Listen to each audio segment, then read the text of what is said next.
how the bacterial host platform system produce and how to apply this system in vaccinology. Bacterial ghost system जो है एक innovative platform है जिसके through जो भी वैक्सीन है या ड्रग है या कोई एक्टिव सब्सटेंस है उसकी डिलीवरी की जाती है। ठीक है, तो ये जो बैक्टीरियल घोस्ट सिस्टम है ये मेनली बनाया जाता है फ्रॉम ग्राम नेगेटिव बैक्टीरिया, और ये है कि बैक्टीरियल घोस्ट सिस्टम में कहीं से कहीं तक अंदर जो साइटोप्लाज्मिक कंटेंट है वो नहीं होता है, और इसकी जो सेलुलर मॉर्फोलॉजी है इंक्लूडिंग सेल सरफेस स्ट्रक्चर ये जो रहते हैं ये प्रिजर्व रहते हैं। तो सेलुलर मॉर्फोलॉजी में जो सेल सरफेस के स्ट्रक्चर्स आते हैं बाहर वाले, वो जैसे सेल वॉल है, इसके बाद में एलपीएस है, ये सब मेंटेन रहते हैं, लेकिन इंटरनल जो साइटोप्लाज्मिक स्ट्रक्चर हैं उस वो हटा दिया जाता है।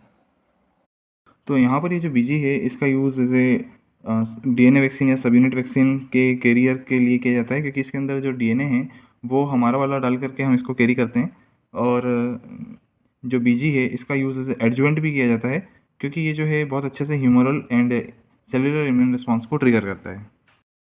इसी के स्ट्रक्चर के अंदर या इसके जो शेल है उसके अंदर जो है डिफरेंट टाइप के रिकॉम्बिनेंट प्रोटीन्स का भी डिलीवरी किया जाता है। साथ ही इन एंटीजेंस का जो बीजी है उसके इनर मेम्ब्रेन पर और आउटर मेम्ब्रेन पर भी रख के उसको हम एज ए वैक्सीन की तरह यूज़ कर सकते हैं। फॉर द सेफ्टी पर्पस जो भी बीजी हम बनाते हैं उसमें जो इंटरनल डीएनए है उसका कम्प्लीटली डिस्ट्रक्शन कर दिया जाता है या इनएक्टिवेशन कर दिया जाता है with the help of nucleus A and with the treatment of beta propiolactone. तो ये जो न्यूक्लियस ए होता है ये मिलता है कहाँ से, स्टेफाइलोकोकस से, और इस टाइप से हम बीजी को प्यूरीफाई करते हैं। इस टाइप के बीजी बना करके इनको लाइफलाइज कर दिया जाता है और एक लॉन्ग टर्म एम्बिएंट टेम्परेचर पर स्टोर कर दिया जाता है। तो जब बीजी का यूज़ किया जाता है तो उसको तुरंत निकाल के अंडर लाइफलाइज कंडीशन से निकाल करके उसको नॉट लॉन्गर डे, एक दिन से ज़्यादा नहीं, यूज़ कर लिया जाना चाहिए। अदरवाइज़ होता यह है कि इसको हम बहुत लंबे टाइम तक ऐसे स्टॉक के रूप में, वैक्सीन स्टॉक के रूप में नहीं रख सकते। Now first comes to the introduction. जो बैक्टीरियल घोस्ट होते हैं उनका जनरली प्रिपरेशन किया जाता है with the gram negative bacteria, और ये ग्राम नेगेटिव बैक्टीरिया जो होते हैं इनमें एक controlled expression of clone lysis gene E के थ्रू लाइसिस किया जाता है, और ये लाइसिस तब पॉसिबल होता है जब ई कोलाई को बैक्टीरियोफाज 5X174 के थ्रू इन्फेक्ट किया जाता है। तो ये इस टाइप से जो प्रोसीजर है बैक्टीरियल घोस्ट बनाने की, ये 1966 में डिस्कवर कर ली गई थी।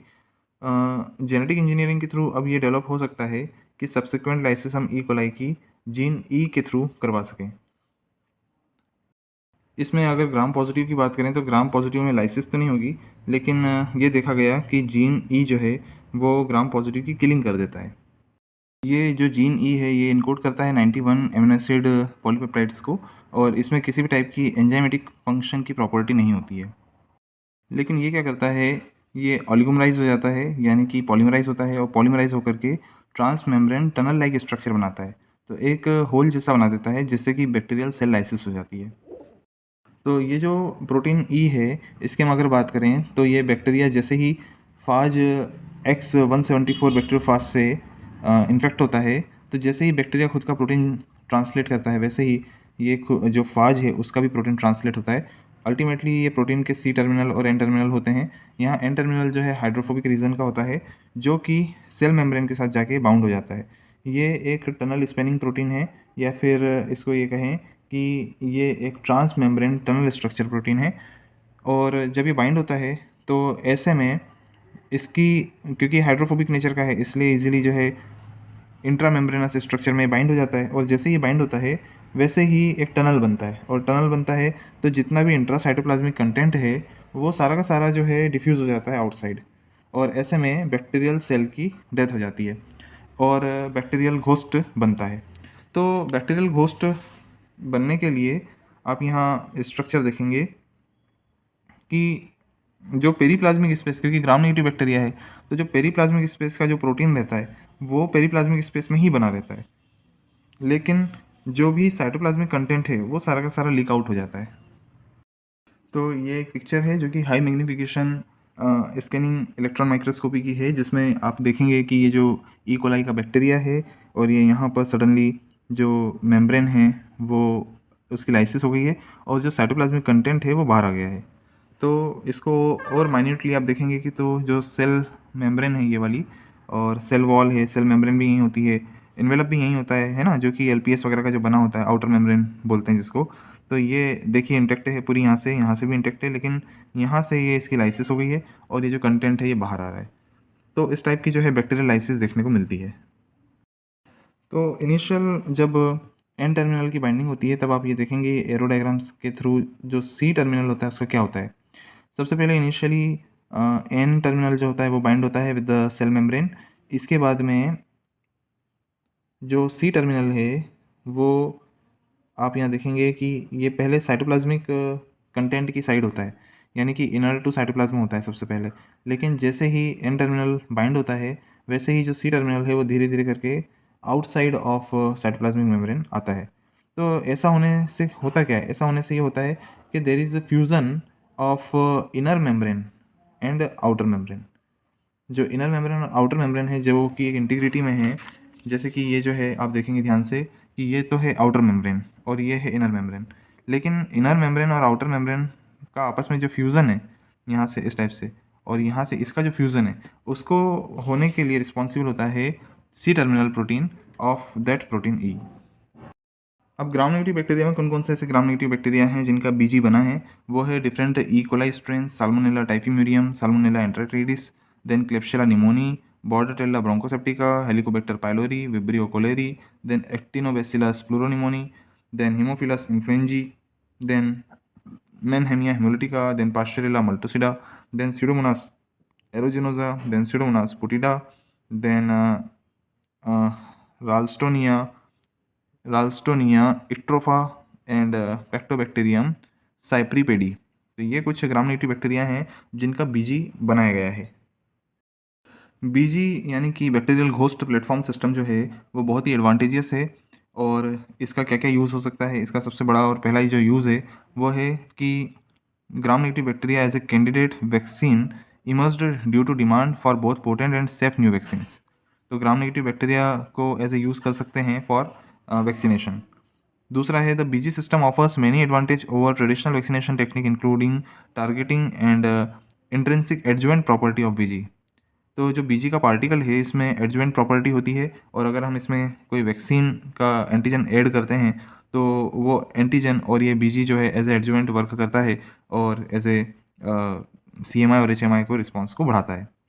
In addition, recombinant DNA technology facilitates the development of multivalent protein और DNA वैक्सीन।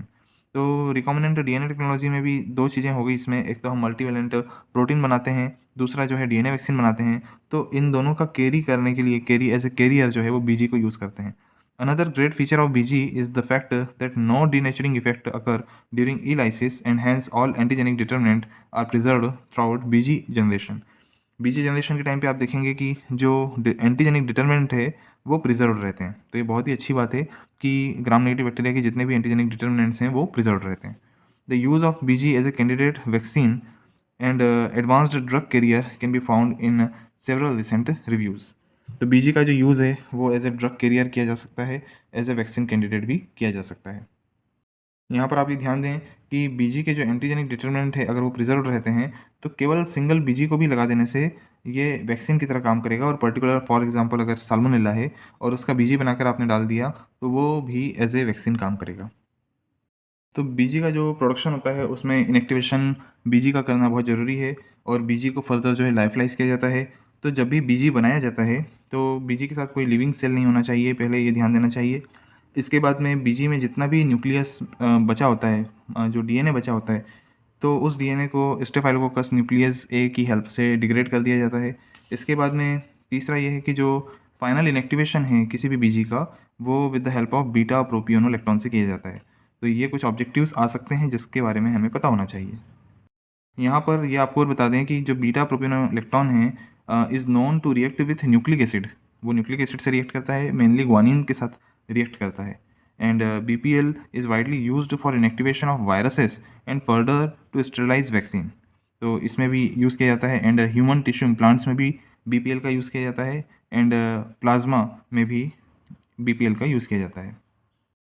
तो बीपीएल इनएक्टिवेशन कैसे करता है? With the help of transition mutation करता है थोड़ा बहुत, यानी कि अल्ट्रेशन करता है इन nucleic acid, and nucleic acid में क्रॉस लिंकिंग करता है और निक्स बनाता है। तो बीजी के केस में अगर हमें सोलो भी इसको बीजी को देना हो तो वेटनरी प्रैक्टिस में स्वाइन के अगेंस्ट जो वैक्सीन है वो है एक्टिनोबैसिलस प्लूरोनिमोनी। इससे ये एक बहुत ही लीथल पैथोजन है और इससे इम्यूनाइजेशन करने पर, बीजी से इम्यूनाइजेशन करने पर स्वाइन में प्रोटेक्शन देखने को मिलता है। तो साथ ही ये देखने को मिलता है कि अदर कोई वैक्सीन है उससे ज़्यादा अच्छी जो है बीजी वैक्सीन है फॉर द प्रोटेक्शन, और इसका कोई क्लिनिकल साइड इफ़ेक्ट भी देखने को नहीं मिलता है। तो इसमें हमने देखा कि अगर एक्टिनोबैसिलस प्लूरोनिमोनी का इम्यूनाइजेशन म्यूकोजल इनोकुलेशन से किया जाता है तो ये सुपीरियर टू पेरेंटल इनोकुलेशन होता है, क्योंकि पेरेंटल इनोकुलेशन लाइक जैसे कि मान लीजिए इंट्रामस्कुलर इनोकुलेशन अगर हम करते हैं तो इंट्रामस्कुलर इनोकुलेशन करने पर भी जब हम लीथल चैलेंज देते हैं, यानी कि जब लीथल बैक्टीरिया दिया जाता है तब ये मिलता है कि ये लीथल बैक्टीरिया रीआइसोलेट होते हैं from tonsils from vaccinated peak. लेकिन अगर हम म्यूकोजल इनोकुलेशन करते हैं तो म्यूकोजल इनोकुलेशन में हमको स्टेराइल इम्यूनिटी देखने को मिलती है एंड क्रॉस प्रोटेक्शन देखने को मिलता है against other serotypes in pig.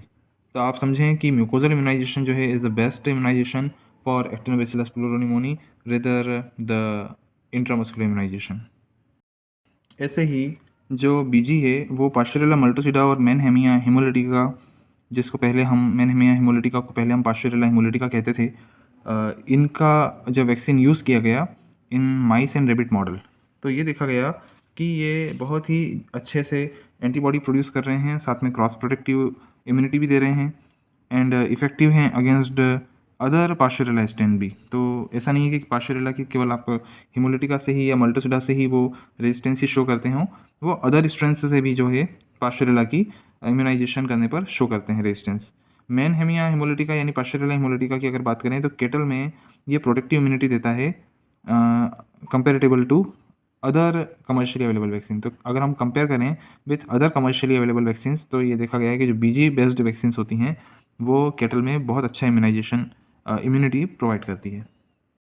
ऐसे ही बीजी बनाया गया है विब्रियो कलोरी के लिए। तो जब ये विब्रियो कलोरी रेबिट्स में दिया गया तो जब इलियल लूप चैलेंज दिया गया तब देखा गया कि रेबिट्स जो है विब्रियो कलोरी से इलियल लूप चैलेंज में काफ़ी प्रोटेक्टेड रहे। तो इंटरेस्टिंगली देखा गया कि विब्रियो कलोरी जो होता है ये भी क्रॉस प्रोटेक्शन देता है, और क्रॉस प्रोटेक्शन ये देता है O1 स्ट्रेन के लिए भी, साथ में O139 स्ट्रेन के लिए भी क्रॉस प्रोटेक्शन देता है। साथ ही ये देखा गया कि विब्रियो कलोरी को अगर म्यूकोजल एप्लीकेशन दिया जाए तो ये बहुत अच्छा कैंडिडेट है for development of humoral and cellular immune response. BG को जो है एज एडजुवेंट यूज़ कर सकते हैं, क्योंकि ड्यूरिंग लाइसिस प्रोसीजर जितने भी बैक्टीरियल सेल के जो कंपोनेंट्स होते हैं वो उनका डिनेचरेशन नहीं होता। तो जो आउटर कंपोनेंट हैं, मेजर इम्यून स्टिमुलेटिंग एलिमेंट्स हैं, वो प्रिजर्व रहते हैं। इनको हम पैम्प कहते हैं, क्योंकि इसमें आते हैं क्या, LPS, then monophosphoryl lipid A, then peptidoglycan and flagella. ये जितने भी पैम्प हैं ये बाइंड होते हैं टोल लाइक रिसेप्टर के साथ में और इन्नेट इम्यून रिस्पॉन्स एक्टिवेट करते हैं।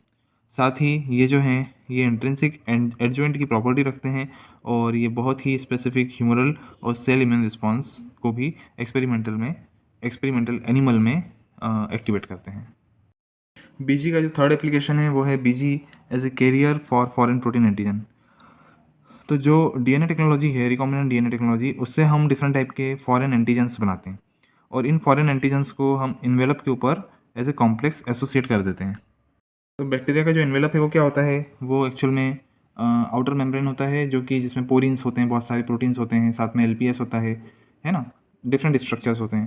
तो बिफोर सेल लाइसिस ये जो फॉरेन एंटीजन्स होते हैं इनको सरफेस के ऊपर प्रेजेंट करवा दिया जाता है सेल सरफेस पे, और ये बाइंड हो जाते हैं with outer membrane protein A. तो जो प्रोटीन्स होते हैं आउटर मेम्ब्रेन प्रोटीन उनके साथ में बाइंड हो जाते हैं, और अगर आउटर मेम्ब्रेन प्रोटीन के साथ बाइंड नहीं होते तो ये जो इंटरनल मेम्ब्रेन है बैक्टीरिया की उसमें एन टर्मिनल पे या सी टर्मिनल पे या एन सी टर्मिनल पे जाके फ्यूज़ हो जाते हैं। और इस टाइप की किसी भी बाइंडिंग या फ्यूज़न से ये जो फॉरेन एंटीजन है ना तो इसके स्ट्रक्चर में चेंज आता है और ना ही जो आउटर मेम्ब्रेन प्रोटीन्स वगैरह है इनकी किसी भी टाइप के स्ट्रक्चर में चेंज आता है, और ना ही कोई एंजाइमेटिक चेंज आता है।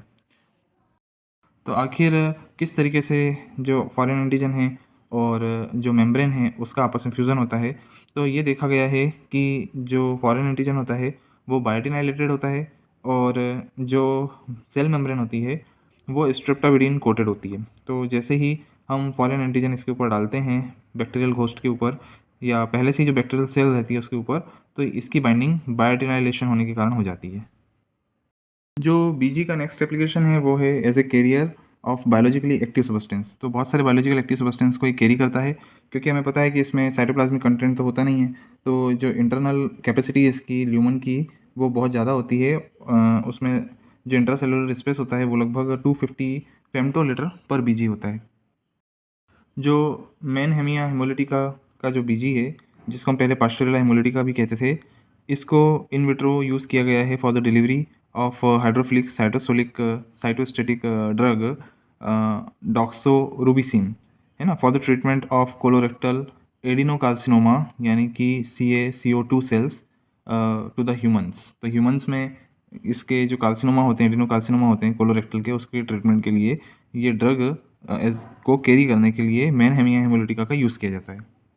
और एक्सपेरिमेंटली ये देखा गया है कि बीजी बेस्ड जो डॉक्सोरूबिसिन है उसको जब दिया जाता है तो इसकी जो मैग्नीट्यूड है इफेक्टिवनेस की वो 2 to 3 टाइम्स ज़्यादा होती है रेदर देन अगर हम एलॉन सब्सटेंस को देते हैं, केवल प्लेन डॉक्सोरूबिसिन दे देते हैं, तो उससे ज़्यादा इसकी अच्छी मैग्नीट्यूड देखने को मिलती है। इसके बाद में एक बीजी होता है जो कि पैक्टोबैक्टीरियम साइपरी पेडी है। इसका यूज़ पेस्टिसाइड डिलीवरी सिस्टम के लिए किया जाता है। इसमें लिपोफिलिक फंगिसाइड टेबुकोनाजोल डाली जाती है और ये फंगिसाइड है जो कि प्लांट में रेनफॉल के टाइम पर एडर होती है। तो जो फंगस को एडर होने से रोकने के लिए इसका एप्लीकेशन एग्रीकल्चर पर्पस में एग्रीकल्चर प्लांट पैथोजन के कंट्रोल के लिए किया जाता है। और जब इन बायोलॉजिकली एक्टिव सब्सटेंस की को कैरी किया जाता है तो बीजी में इन बायोलॉजिकली एक्टिव सब्सटेंस को भी बायोटिनाइलेटेड करके और स्ट्रेप्टोविरिन कोटेड इंटरनल साइटोप्लाज्मिक मेम्ब्रेन को किया जाता है ताकि इजीली कैरी हो सके। साथ में इस बायोटिनाइलेटेड मटेरियल को फ्लोरोसेंट लेबल किया जाता है विद डेक्सट्रेंस ताकि जो बाइंडिंग है वो इफ़िशिएंटली देखी जा सके। बीजी को as a carrier of DNA vaccine use किया जाता है क्योंकि ये देखा गया है कि कन्वेंशनली जो वायरल और बैक्टीरियल वैक्सीन्स हैं जब उसकी डिलीवरी की जाती है तो वो कहीं ना कहीं वापस रिवर्ट होकर के देयर ओरिजिनल पैथोजेनिक फॉर्म में आ जाते हैं, तो ये सेफ़ नहीं है और वो वापस से कहीं ना कहीं डिसीज़ कर देते हैं। तो जो सेफ़र वे है वो ये है कि जो डीएनए कॉम्प्लेक्सेस हैं उनको बीजी में इंजेक्ट किया जाता है और उसके थ्रू इनको कैरी किया जाता है। तो ये कैसे किया जाता है? या तो with the help of attenuated bacteria के थ्रू किया जाता है या फिर पॉलीकेटायन डीएनए कॉम्प्लेक्स बना के किया जाता है या न्यूक्लियोपोरेशन मेथड से किया जाता है, जिससे कि ये जो बैक्टीरिया हैं ये रिवर्ट होकर के पैथोजेनिक ना हो जाएं। अब जो बैक्टीरियल घोस्ट सिस्टम है इसको इसलिए ज़्यादा यूज़ किया जा रहा है और ये इसलिए ज़्यादा मोस्ट पॉपुलर है क्योंकि in this method vaccine development with a new highly efficient gene delivery platform के रूप में इसको देखा जा रहा है। मतलब बीजी को for the gene delivery platform के लिए देखा जा रहा है। एक्सपेरिमेंटली इन विट्रो ये देखा गया है कि जो बीजीज हैं they are non cytotoxic and non genotoxic. Geno मतलब ह्यूमन, तो नॉन साइटोटॉक्सिक हैं, नॉन जीनोटॉक्सिक इम्पैक्ट शो करते हैं अगर इनको किसी ह्यूमन सेल कल्चर के साथ में इंक्यूबेट किया जाए, तो इस टाइप से किसी भी ह्यूमन सेल को अफेक्ट नहीं करेंगे। तो इसीलिए जो बीजी सिस्टम है वो मोस्ट पॉपुलर सिस्टम है for the delivery of genes. तो बीजी सिस्टम बेस्ड जो डीएनए वैक्सीन होती है इसे वेटनरी प्रैक्टिस में तो अप्रूव कर दिया गया है, लेकिन अभी भी ह्यूमंस के केस में डीएनए बेस्ड वैक्सीन्स को बीजी बेस्ड सिस्टम में अप्रूव नहीं किया गया है। इसका रीज़न ये है कि अभी भी बहुत इंटेंसिव रिसर्च की इसमें ज़रूरत है और अभी भी ऐसे बहुत सारे डीएनए वैक्सीन्स हैं जिसको लाइसेंस नहीं मिला है बिकॉज ऑफ इसमें हाई प्लाज्मिड डोजेस की रिक्वायरमेंट होती है और इतने हाई प्लाज्मिड डोजेस के बाद में भी प्रॉब्लम ये आती है कि ये लो इम्यूनोजेनिसिटी शो करते हैं। डीएनए के प्लाज्मिड को लोड करने का जो मेथड है वो बहुत ही सिंपल है। जो बीजीज होते हैं उनको डीएनए सॉल्यूशन में रख दिया जाता है with couple of washing and removal of unbound plasmid जितने रहते हैं वो सभी को मेज़र किया जाता है और ये देखा जाता है कि जो डीएनए हैं प्लाज्मिड के उतने ही रिकवर हुए हैं या नहीं हुए हैं जितने हमने डीएनए के सॉल्यूशन में डाले थे। तो इधर आप देखेंगे कि हमने बीजी लिया है जो कि लाइफलाइज्ड फॉर्म में है, और यहाँ एक डीएनए सॉल्यूशन लिया है। तो इस बीजीज को हम डीएनए सॉल्यूशन में डालते हैं, जिससे क्या होता है कि लगभग जो लोडिंग प्रोसीजर है उसमें यह है कि लगभग 6000 मिड साइज प्लाज्मिड कॉपीज जो होती है पर बीजी लोड हो जाती है। जो बीजीज हैं उसमें ट्रिमेंडस प्रॉपर्टी है कि उनका मॉर्फोलॉजिकल, स्ट्रक्चरल और एंटीजेनिक कंपोनेंट जो होता है वो कंजर्व्ड रहता है और उसमें कोई डिफॉर्मिटी नहीं होती है। और ये जो बीजेस होते हैं इसमें लोडिंग कैपेसिटी बहुत अच्छी होती है। इसका जो इनर सरफेस होता है जिसमें इंट्रासाइटोप्लाज्मिक कंटेंट रहता था, उसमें हम डिफरेंट टाइप के फॉरेन डीएनए डाल सकते हैं, उसमें डिफरेंट टाइप के रिकॉम्बिनेंट प्रोटीन्स जो है हम लोड कर सकते हैं, डिफरेंट टाइप के ड्रग्स लोड कर सकते हैं, डिफरेंट टाइप के फॉरेन प्रोटीन्स लोड कर सकते हैं। तो इससे होता यह है कि it will be come designed, इससे हम न्यू टाइप के पॉलीवेलेंट वैक्सीन का डिज़ाइन भी कर सकेंगे। तो ये जो डीएनए हम लोड करते हैं या डीएनए प्लाज्मिड जो हम लोड करते हैं, इसको इनकोड किया जाता है विथ ग्रीन फ्लोरोसेंट प्रोटीन से। और जब ये इनकोड हो जाते हैं और इसको हम इंजेक्ट कर देते हैं, तो ये जो बीजीज होते हैं ये एपीसी को प्रेजेंट होते हैं, और एपीसी जो है फर्दर इसका फेगोसाइटोसिस करता है। एपीसी में जो एंटीजन प्रेजेंटिंग सेल्स है, साथ में इसकी जगह हम ये भी कह सकते हैं कि जो ट्यूमर सेल्स वगैरह जो होती हैं वो भी इसको प्रेजेंट करती हैं। डिफरेंट टाइप की हेटेरोलॉगस सेल्स को भी ये बीजीज विथ डीएनए रिप्रेजेंट हो जाते हैं, जैसे non dividing cells like monocyte derived dendritic cells and dividing cells like macrophage and melanomas. इनको भी ये जो बीजीज होते हैं ये प्रेजेंट हो जाते हैं।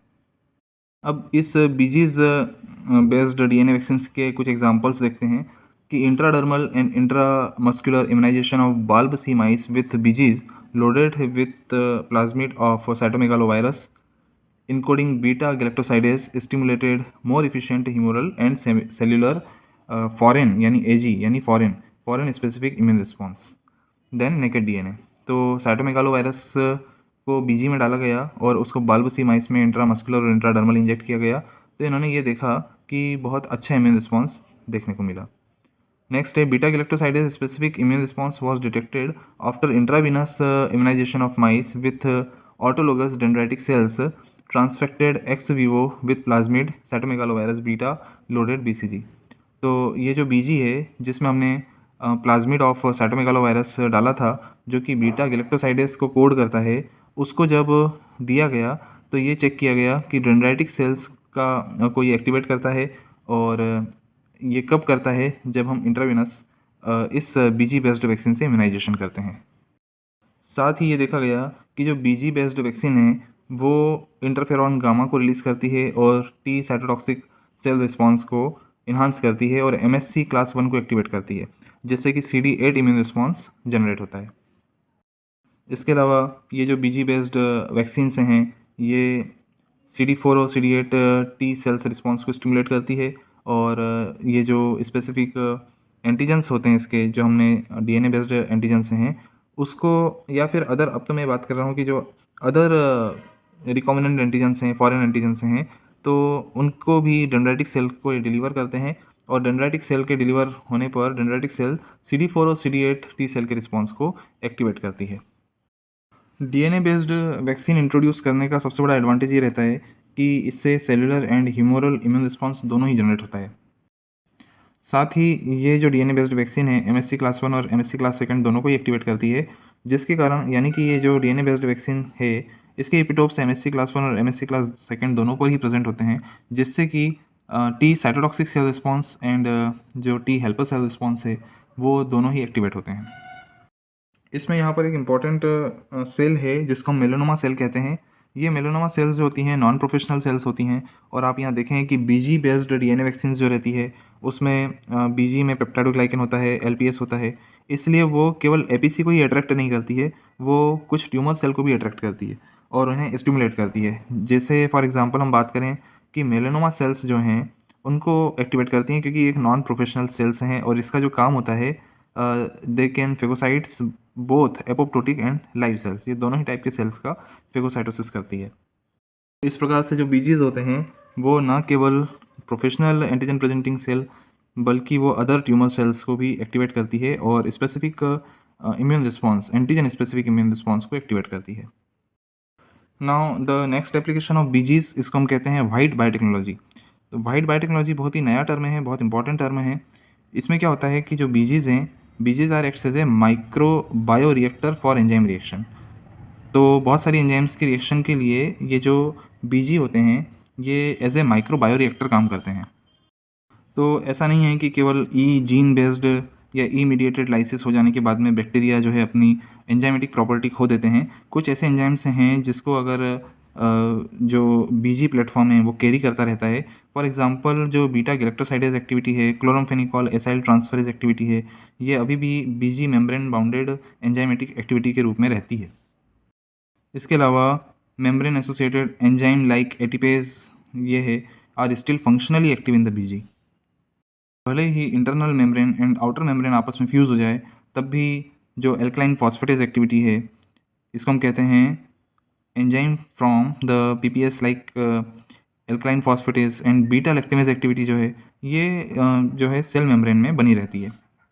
बीजी की ये एंजाइमेटिक एक्टिविटी चाहे 4 डिग्री सेंटीग्रेड पर एक वीक के लिए रखा जाए, 1 वीक के लिए रखा जाए, और या फिर हम बीजी को लाइफलाइज भी कर लें, तब भी ये जो एंजाइमेटिक एक्टिविटी होती है ये लॉन्ग टर्म तक बनी रहती है। फ्रीज ड्राइड सैंपल में ये देखा गया है कि जो एटीपेज एक्टिविटी है वो लगभग 5 साल तक आफ्टर स्टोरेज बनी रही। तो इस टाइप से जो बायोरिएक्टर है बीजीज, इसका क्या यूज़ हो सकता है कि it is a reservoir of biological functions. जैसे कि बहुत सारे डाइटरी एंजाइम्स हैं जो कि लेकिंग होते हैं, तो ऐसे में इन बीजीज का यूज़ करके ऐसे एंजाइम्स की डिलीवरी की जा सकती है। सो बीजी के इस वर्सटाइल मैकेनिज्म के कारण और एंजाइमेटिक एक्टिविटी के कारण इसको हम वाइट बायोटेक्नोलॉजी कहते हैं।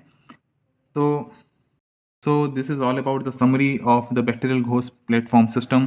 Definitely you understood so many things. I'm just trying to describe each and everything. I just want to elaborate each and everything. Hope you are enjoying this topic, and if you want to watch like similar videos, definitely you should subscribe my channel, and please like my video and share to your colleagues. Thanks for watching.